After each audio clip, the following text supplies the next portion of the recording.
సునాద స్వరము అక్టోబర్ 7. నమ్మకమునకు ఆస్పాదము కలుగును గనక నీవు ధైర్యముగా ఉందువు. యోబు గ్రంథము 11వ అధ్యాయము 18వ వచనం. మన దేవుడు నమ్మదగిన దేవుడు. ఎవరైతే ఆయన వైపు చూస్తారో వారు నిరీక్షణ కలిగి ధైర్యంగా ఉంటారని ప్రభు వాగ్దానం చేస్తున్నాడు. అందుకని మనం ప్రతి విషయంలో ఆయన వైపు చూసినప్పుడు మనకు నిరీక్షణ కలుగుతుంది, విశ్వాసం కలుగుతుంది. మనము ధైర్యముగా సురక్షితంగా జీవించగలం. యోబు జీవితంలో ఎన్నో శ్రమలు వచ్చాయి. ప్రతి పరిస్థితిలో ఆయన దేవుని వైపు చూశాడు. నా విమోచకుడు సజీవుడని చెప్పాడు.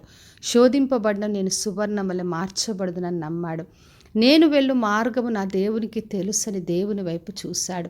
అందుకే చివరిగా దేవుడు ఆయన పోగొట్టుకున్న దాన్ని మరలా రెండంతలుగా అనుగ్రహించాడు. అందుకే ప్రతి విషయంలో మనం ఆయన వైపు చూసినప్పుడు నిరీక్షణతో మనము జీవించగలం.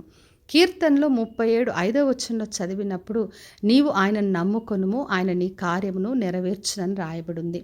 మనము దేవుని వైపు చూసి ఆయన నమ్ముకున్నప్పుడు ప్రతి విషయంలో ఆయన మనకు సహాయం చేస్తాడు. మన కార్యములన్నీ కూడా ఆయన నెరవేర్చే దేవుడు. 2 తిమోతి పత్రిక 1వ అధ్యాయం 12వ వచనం రాయబడింది. నేను నమ్మిన వాణ్ణి ఎరుగుదును గనక సిగ్గుపడను. నేను ఆయనకు అప్పగించిన దానిని రాబో దినం వరకు ఆయన కాపాడగలడని రూఢిగా నమ్ముచున్నానని పౌలు చెప్పాడు.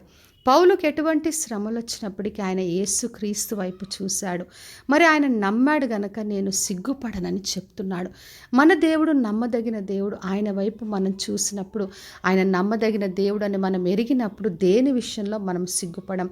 మనం ఏదైతే ఆయనకు అప్పగిస్తామో ఆయన రాబోయే దినం వరకు దాన్ని కాపాడుతాడు. మనకు రూఢి అయిన విశ్వాసాన్ని కలగచేస్తాడు. మరి మనం అప్పగించే పరిచర్య కావచ్చు, మన కుటుంబం కావచ్చు, మనకు చెందింది ఏదైనా కూడా మనం దేవుని వైపు చూసినప్పుడు ప్రతి విషయంలో నమ్మకంను, నిరీక్షణ మనం పొందుకోగలం. కాబట్టి నా ప్రియ సహోదరి సహోదర, దేవుని యందు విశ్వాసం ఉంచుదాం. ఆయన యందు నమ్మినప్పుడు మనం సిగ్గుపరచబడ్డాం. ఎందుకంటే నమ్మకమునకు ఆస్పాదం కలుగుతుంది కనుక మనము ధైర్యంతో జీవించగలం. ప్రతి విషయంలో సురక్షితంగా ఉంటాం. కాబట్టి విశ్వాసంతో ఆయనను ఆశ్రయించి ప్రతి కార్యమును ఆయన చేతికి అప్పగించినప్పుడు ఆయన నమ్మదగిన దేవుడుగా మనల్ని సిగ్గుపరచకుండా అన్నీ నెరవేర్చి కాపాడుతాడు. ప్రార్థన చేసుకుందాం. పరలోకమందున్న మా తండ్రి, మా దేవ, ఈరోజు ఇచ్చిన వాగ్దానం కొరకే వందనాలు. ప్రతి ఒక్కరిని దీవించి ఆశీర్వదించండి తండ్రి. ప్రతి ఒక్కరూ మీ వైపు చూస్తూ మీ యందు నమ్మకం ఉంచి సిగ్గుపడకుండా ధైర్యంతో విశ్వాసంతో జీవించే కృపను దయచేయమని యేసు నామములో అడిగి వేడుకొంచున్నాను తండ్రి. ఆమెన్. ఈ శుభవచనము వినుచున్న ప్రతి ఒక్కరి జీవితంలో నెరవేర్చబడునుగాక. నేను మీ ప్రియ సహోదరి మంజులాచరణ్.